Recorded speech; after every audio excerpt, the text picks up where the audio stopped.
الحمد لله نحمده ونستعينه ونستغفره ونؤمن به ونتوكل عليه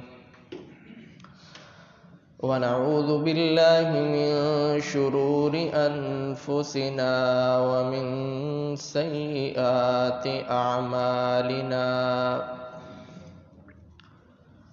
من يهده الله فلا مضل له ومن يضلله فلا هادي له ونشهد أن لا إله إلا الله وحده لا شريك له ونشهد أن سيدنا ومولانا محمدا عبده ورسوله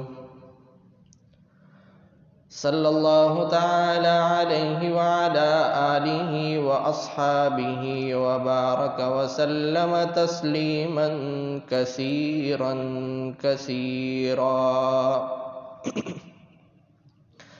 أما بعد فقد قال النبي صلى الله عليه وسلم لكل شيء زكاة وزكاة الجسد الصوم وقال النبي صلى الله عليه وسلم الغنيمة الباردة الصوم في الشتاء وقال النبي صلى الله عليه وسلم الشتاء ربيع المؤمن أو كما قال عليه الصلاة والسلام صدق الله العظيم وصدق رسوله النبي الكريم ونحن على ذلك من الشاهدين والشاكرين والحمد لله رب العالمين. درود شریف پڑھ لیں. اللہم صلی علی سیدنا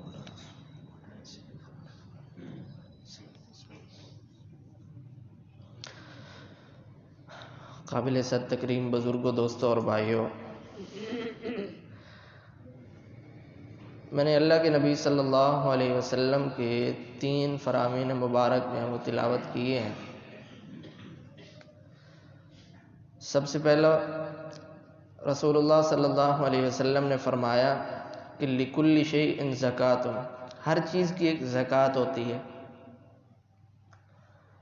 وَزَكَاةُ الْجَسَدِ الصَّوْمُ، اور جسم کی زکوٰۃ روزہ ہے. دوسری حدیث میں فرمایا الغنیمۃ الباردۃ الصوم فی الشتاء، کہ سردی کا روزہ، سردی کے موسم کا روزہ مومن کے لیے یہ غنیمت ہے، مال غنیمت ہے. تیسری حدیث میں فرمایا الشتاء ربیع المؤمن، کہ سردی کا موسم یہ مومن کے لیے موسم بہار ہے. فرمایا اس کا جو دن ہوتا ہے وہ چھوٹا ہوتا ہے، اس میں بندہ روزہ رکھ لیتا ہے، اور رات لمبی ہوتی ہے تو اس لمبی رات میں بندہ اس سے فائدہ اٹھاتے ہو تہجد کی نماز پڑھ لیتا ہے. آج جیسے اللہ جل جلالہ نے سردی ذرا زیادہ بنا دی ہے آج کا دن. ویسے تو میں کہتا رہتا تھا باہر سے اٹھ کے اندر ہی کوئی نہیں آتا تھا، آج سارے اندر ہیں.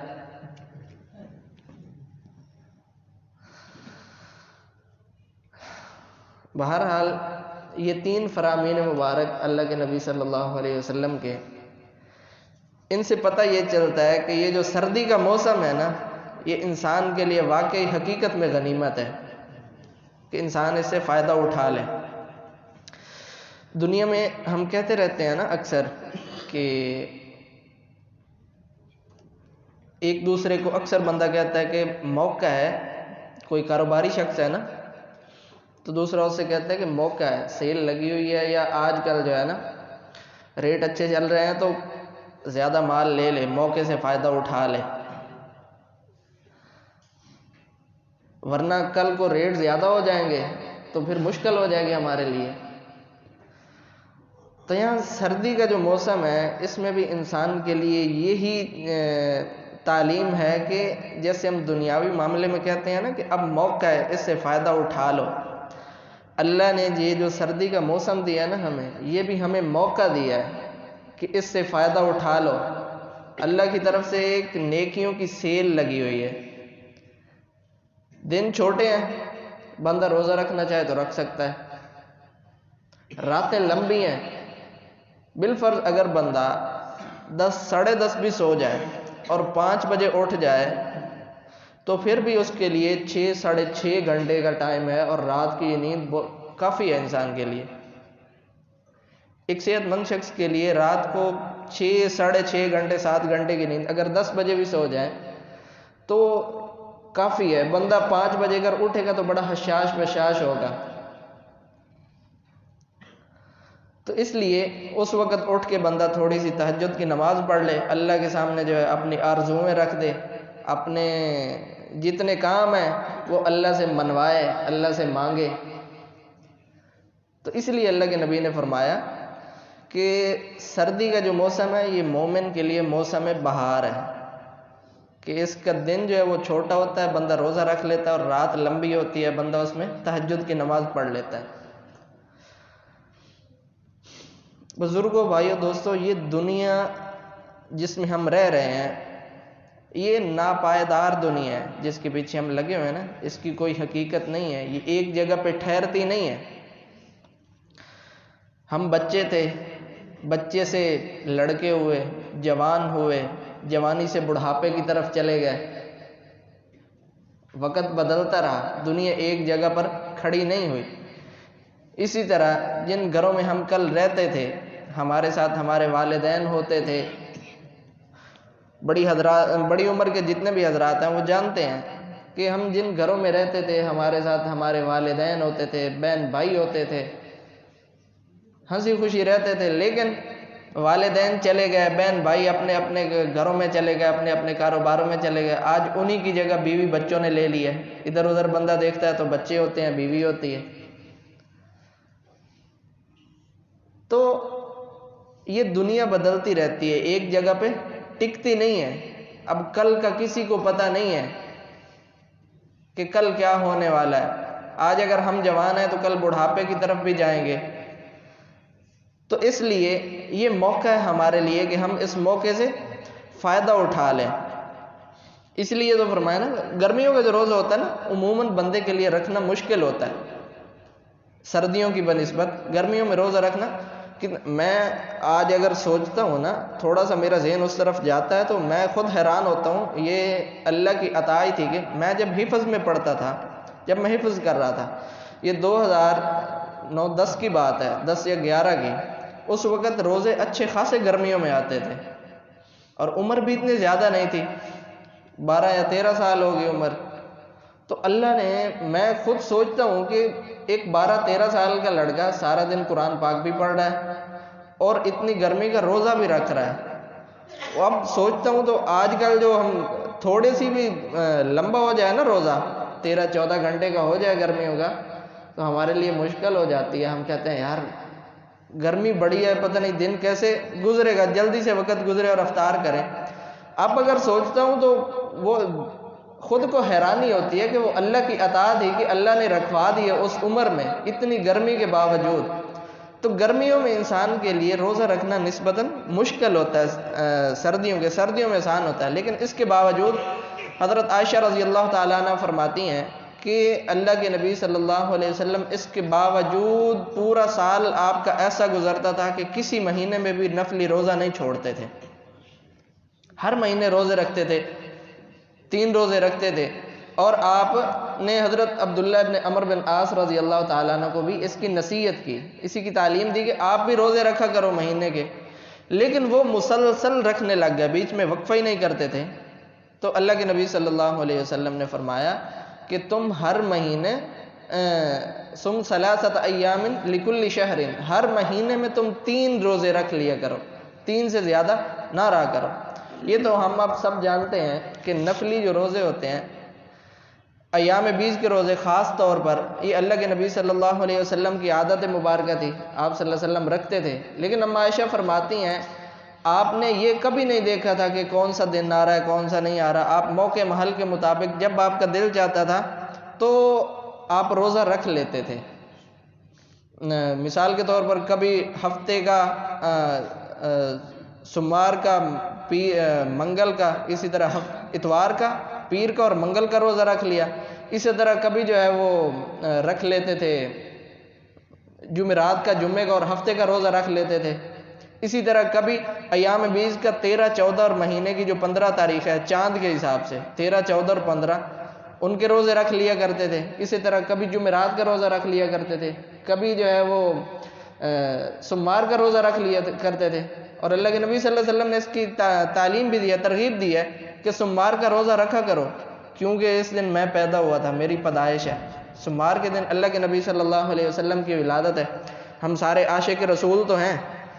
ربیع الاول میں ہم جلوس بھی نکال لیں گے، سارا دن سڑکوں پر بھی پھریں گے، لمبی لمبی ریلیاں بھی نکالیں گے، لیکن نماز کا وقت ہوگا تو کسی کو خیال ہی نہیں ہوگا. نمازیں گئی. ہمیں یہ تو پتہ ہوتا ہے کہ 12 ربیع الاول کو اللہ کے نبی صلی اللہ علیہ وسلم کی پیدائش ہوئی تھی، لیکن یہ پتہ نہیں ہوتا کہ اللہ کے نبی نے یہ بھی فرمایا تھا سوموار والے دن میں پیدا ہوا تھا تو روزہ رکھا کرو. کوئی حکم نہیں دیا تھا کہ واجب فرض ہے، لیکن ثواب کی نیت سے اللہ کے نبی نے فرمایا نفلی روزہ ہے رکھ لیا کرو.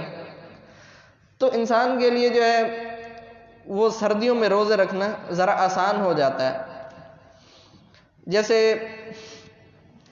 فرمایا نا اللہ کے نبی صلی اللہ علیہ وسلم نے کہ ہر چیز کی ایک زکوٰۃ ہوتی ہے. انسان مال کماتا ہے نا سال کے بعد، اس میں اگر صاحب نصاب ہے تو اس میں سے زکوٰۃ دینا اس کے لیے ضروری ہے.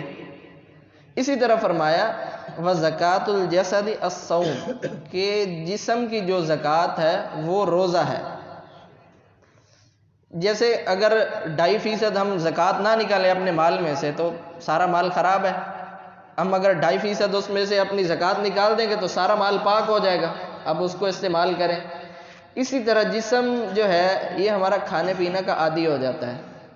آج کل ہم اگر دیکھیں جتنی بھی بیماریاں ہیں، شوگر ہے، بلڈ پریشر ہے، اس طرح کی اور جتنی بھی بیماریاں ہیں وہ ساری کس وجہ سے ہو رہی ہیں؟ زیادہ کھانے پینے کی وجہ سے. ہماری عادت بن چکی ہے نا، جسم اس کا عادی بھی بنا ہوا ہے کہ زیادہ ہم 30 دن مہینے کے مسلسل لگاتار کھا رہے ہیں، زیادہ کھا رہے ہیں. تو یہ جو نفلی روزے ہیں، نفلی روزہ ہمارے منہ کو بریک لگاتا ہے. ایک وہ جو عادت بنی ہوئی ہے نا، ہفتے میں 1 آدھ روزہ رکھ لیا، یہ مہینے میں 3 دن وہ ایام 20 کے روزے رکھ لیے، تو اس میں ہمارے منہ کو ایک بریک لگ جاتی ہے. وہ جو عادت ہے نا مسلسل کھانے کی بنی ہوئی، وہ انسان کی رک جاتی ہے. تو اس میں جو ہے انسان کا جو جسم ہے پھر وہ اس کا عادی ہو جاتا ہے، بیماریوں سے بھی پرہیز ہو جاتی ہے. اسی لیے فرمایا جیسے مال کی زکوٰۃ نہ نکالیں تو سارا کا سارا مال ہی خراب ہے، زکوٰۃ نکالیں گے تو پاک ہو جائے گا. اسی طرح جسم جو ہے اس کی زکوٰۃ جو ہے وقتاً فوقتاً نفلی روزے رکھتے رہا کریں تاکہ انسان کے لیے آسانی ہو جائے. اپنی جو طبیعت ہے کھانے پینے کی نا وہ سٹیبل ہو جائے ایک جگہ پہ، اور زیادہ کھانے کی وجہ سے جو بیماریاں ہیں وہ انسان کی دور ہو جائیں. نفلی روزوں میں ہمارے ہاں اکثر کوتاہی ہوتی ہے. عرب میں اگر دیکھیں نا، عرب ممالک میں جائیں، سعودیہ میں چلے جائیں، یہ اس کے علاوہ اور جتنے عرب ممالک ہیں ان میں اس چیز کا اہتمام ہے کہ وہ نفلی روزے خاص طور پر ایام 20 کے روزے جو ہوتے ہیں، چاند کی 13، 14 اور 15 ان کے روزے رکھتے ہیں. لیکن ہمارے ہاں اس چیز میں کوتاہی برتی جاتی ہے. حرم میں جو لوگ ہیں وہ تو جانتے ہوں گے، اکثر وہاں پر اب بھی پیر کو یا جمعرات کو جو ہے نا وہ حرم میں دسترخوان لگتا ہے، وہاں پہ روزے رکھنے کا رواج ہے اب بھی، نفلی روزے رکھنے کا. اکثر لوگ پوچھتے ہیں کہ اس لیے اللہ کے نبی نے دوسرا فرمان مبارک ہے نا، فرمایا کہ الغنیمۃ الباردۃ الصوم فی الشتاء کہ مومن کے لیے جو ہے سردی کا روزہ یہ مال غنیمت ہے، کہ زیادہ لمبا بھی نہیں ہوتا، وقت بھی چھوٹا ہوتا، ذرا کم ہوتا ہے، انسان آسانی کے ساتھ رکھ لیتا ہے. جیسے ہم اگر امیجن کریں یہ جو گرمیوں کے روزے گزرے ہیں، یہ گرمیاں گزری ہیں، ان میں صبح تہجد کا فجر کی نماز کا وقت کتنے بجے ہو رہا تھا؟ تقریباً ہم 4 بجے کو ہی اٹھ جاتے ہوں گے، فجر کی اذان 4 بجے ہو جاتی ہوگی، اور مغرب کی جو اذان ہے وہ کتنے بجے ہوتی تھی؟ تقریباً 7:15 بجے. 7:15 اور 4 سے اگر اندازہ لگائیں، 4 سے 12 تک 6 اور 2 8، 8 اور 7 15، تقریباً 15 گھنٹے کا روزہ تھا جو ہم گرمیوں میں رکھتے آئے ہیں۔ اور اس کی بنسبت آج اگر ہم دیکھیں تو فجر ہو رہی ہے کتنے بجے؟ فجر کا وقت شروع ہو رہا ہے تقریباً کوئی 5:40 پر، اور مغرب کا وقت بھی 5:15 بجے شروع ہو رہا ہے، تو تقریباً 12 گھنٹے کا روزہ بنتا ہے۔ 12 کا بھی نہیں، 11:30 12 گھنٹے کا اتنا ہی روزہ بنتا ہے۔ تو انسان کے لیے آسان ہے کہ انسان ذرا وقت نکال لے، سردی میں روزہ رکھ لے۔ انسان کو پیاس بھی کم لگتی ہے، گرمیوں میں ذرا پیاس زیادہ لگتی ہے، رکھنا بھی مشکل ہوتا ہے، جسم میں پانی کی کمی ہو جاتی ہے۔ اس کے لیے یہ ہوتا ہے کہ انسان روزے کے بعد جو ہے وہ جب افطاری کرتا ہے تو کچھ چیزیں ایسی کھا لے طاقت والی، تو وہ کمزوری جو ہے وہ دور ہو جاتی ہے۔ لیکن سردی کا جو روزہ ہے اس میں انسان کو پیاس بھی ذرا کم لگتی ہے، اور آسانی کے ساتھ سارا دن بھی انسان کا گزر جاتا ہے، روزہ آسانی کے ساتھ رکھ لیتا ہے۔ تو اسی طرح اگر ہم رات دیکھیں تو گرمیوں میں رات تقریباً ہم جب نماز عشاء کی پڑھتے ہیں 9:15 بجے پڑھیں اور فجر کی نماز 4 بجے کے اٹھ جائیں، تو نماز پڑھ کے گھر جاتے جاتے کم از کم ہم 10 ساڑھے 10 11 اتنے تو بج ہی جاتے ہیں سوتے سوتے اکثر، اور صبح کے وقت پھر نماز کے لیے اٹھنا پڑتا ہے، تو رات کا وقت بھی کم ہوتا ہے۔ لیکن آج کل نماز عشاء کی ہو رہی ہے کتنی؟ 7:15 بجے، اور فجر کی نماز جو ہو رہی ہے وہ 6:30 بجے ہو رہی ہے، اتنی لمبی رات ہے۔ تو اگر انسان بالفرض 7:15 بجے نماز پڑھے اور 10 بجے بھی سو جائے، 10 بجے بھی سو جائے، تو صبح 5 بجے اٹھ جائے، 2 گھنٹے یہ اور 5 اگلے 12 سے اگلے 5، پورے 7 گھنٹے رات کی بہترین نیند ہے 7 گھنٹے۔ انسان صبح جب 5 بجے اٹھے گا تو بڑا فریش اٹھے گا، اس کو کسی قسم کی یہ نہیں ہوگا کہ آنکھیں مل رہا ہوگا ابھی تو ہے وہ سو جاؤں، ابھی نیند آ رہی ہے سو جاؤں، بڑا فریش ہو کے اٹھے گا۔ تو اس وقت اٹھ جائے اور اللہ سے جو ہے اپنی حاجات مانگ لے، اپنی ضروریات جو ہیں وہ اللہ سے مانگ لے۔ بہت سارے لوگ اکثر کہتے ہیں کہ سب سے کوئی افضل ترین نماز بتاؤ، افضل ترین جو عمل ہے وہ بتاؤ۔ جتنی بھی نمازیں ہیں فرض نمازوں کے علاوہ، ان میں سے سب سے افضل ترین نماز جو ہے وہ تہجد کی نماز ہے۔ وجہ کیا ہے؟ اس وقت اللہ جل جلالہ خود آسمان دنیا پر تشریف فرما ہوتے ہیں اور خود پکار رہے ہوتے ہیں کہ ہے کوئی جس کی کوئی فریاد ہو میں اس کی فریاد کو پورا کر دوں، ہے کوئی گناہوں کی مغفرت مانگنے والا میں اس کو بخش دوں، ہے کوئی اپنی حاجات مانگنے والا میں اس کی حاجات کو پورا کر دوں۔ تو سب سے افضل ترین نماز جو ہے وہ ہے تہجد کی نماز، اس لیے اس وقت ذرا اٹھ جایا کریں۔ تو یہ بڑی غنیمت، اس لیے تو فرمایا نا کہ الشتاء ربیع المؤمن، کہ سردی کا موسم جو ہے وہ مومن کے لیے موسم بہار ہے، کہ اس کے لیے سیل لگی ہوئی ہے۔ اب صبح کے وقت بھی اٹھ جائے گا اللہ سے مانگ لے گا، دن کو روزہ رکھ لے گا تو بھی اللہ سے مانگ لے گا۔ اور اکثر یہ بھی کہتے ہیں کہ کوئی اچھا سا وظیفہ بتا دو۔ ہمارے ہاں ہمارے معاشرے میں یہ ایک بڑی بیماری ہے کہ لوگوں کے پاس جاتے ہیں، نماز کی طرف توجہ نہیں دینی، دعا کی طرف توجہ نہیں دینی، بس پیر صاحب کوئی وظیفہ بتا دیں، مولوی صاحب مفتی صاحب حافظ صاحب کوئی وظیفہ بتا دیں، میں وظیفہ کر لوں اور میرا کام ہو جائے۔ سب سے افضل ترین جو وظیفہ ہے وہ تہجد کی نماز ہے۔ تہجد کی نماز میں اٹھ کر جو ہے اللہ سے مانگنا، ایک تو یہ ہے نا کہ ہم کوشش کریں اور اللہ سے دعا مانگیں کہ یا اللہ ہمیں یہ چیز دے دے۔ تہجد کا وقت ایسا ہے کہ اس وقت اللہ کی ذات خود کہہ رہی ہے کہ آؤ مجھ سے مانگو، میں تمہیں دینے کے لیے تیار ہوں، میں بیٹھا ہوں تمہیں دینے کے لیے۔ تو اس سے زیادہ بڑا وظیفہ اور سب سے افضل وظیفہ کوئی نہیں ہو سکتا۔ اور اس میں انسان یہ بھی کوشش کر سکتا ہے کہ قضا روزے جو ہوتے ہیں نا وہ بندہ رکھ لے سردیوں کے دنوں میں۔ بہت سارے خاص طور پر عورتوں سے نا چھوٹ جاتے ہیں روزے، بسا اوقات بچے ہوتے ہیں چھوٹے، ان کو دودھ پلانا ہوتا ہے تو ڈاکٹر کہہ دیتے ہیں کہ روزہ نہیں رکھنا ہے، تو شریعت بھی اجازت دیتی ہے کہ اس صورت میں جو ہے وہ روزہ نہ رکھے جب بچے کی زندگی کا خطرہ ہو، تو اس صورت میں بچے کو دودھ پلانا ہوتا ہے تو ڈاکٹر کہہ دیتے ہیں روزہ نہیں رکھو، وہ روزہ چھوڑ دیتی ہے۔ اسی طرح یہ اللہ کی طرف سے ہے۔ اب ماہواری کا جو ہے ایک سلسلہ ہے عورتوں کے ساتھ، مہینے کے بعد جو ہے ان کو مینسز آتے ہیں، پیریڈز ہوتے ہیں، تو ان میں بھی روزے چھوڑ دیتی ہیں۔ اب قضا کی طرف جو ہے وہ ان کی توجہ کیوں نہیں جاتی؟ ان کا شوہر ہی ساتھ نہیں دیتا. اب شوہر جو ہے وہ صبح کے وقت سویا ہوا ہے، اس لیے تو اللہ کے نبی نے فرمایا نا کہ غنیمت ہے، سمیٹ لو، جتنا سمیٹ سکتے ہو سمیٹ لو، سیل لگی ہوئی ہے.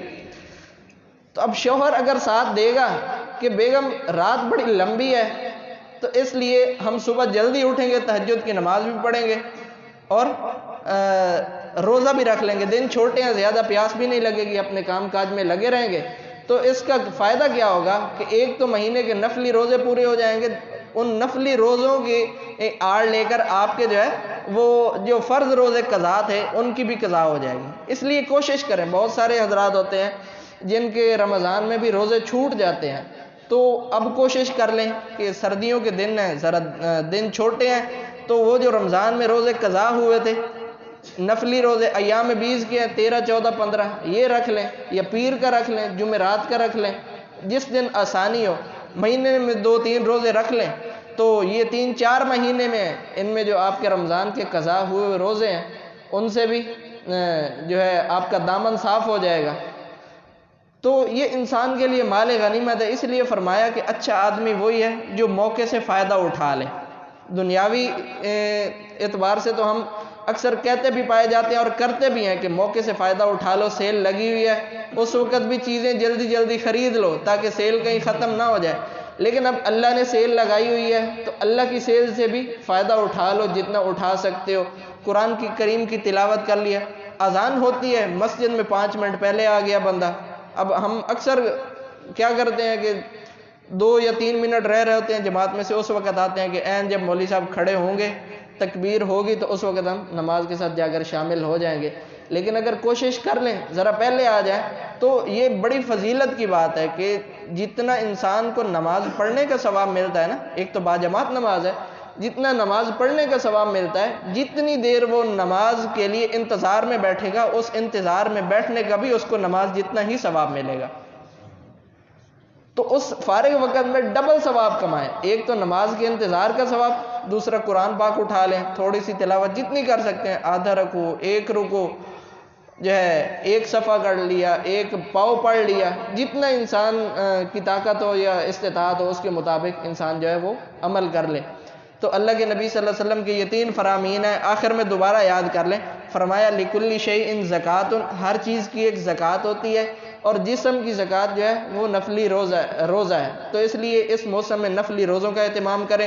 دوسری چیز فرمائی الغنیمت الباردۃ الصوم فی الشتاء، کہ سردی کا جو روزہ ہے یہ مومن کے لیے مال غنیمت ہے، کہ سردیوں میں مشکل ہوتی ہے اور گرمیوں میں مشکل ہوتی ہے، سردیوں میں آسانی ہوتی ہے، تو سردیوں میں یہ رکھ لے. تیسری چیز فرمائی الشتاء ربیع المؤمن، کہ سردی کا جو موسم ہے یہ مومن کے لیے موسم بہار ہے. اللہ کی طرف سے سیل لگی ہوئی ہے، دن چھوٹا ہوتا ہے، انسان روزہ رکھ لے، رات لمبی ہوتی ہے، اس میں تہجد کی نماز پڑھ لے.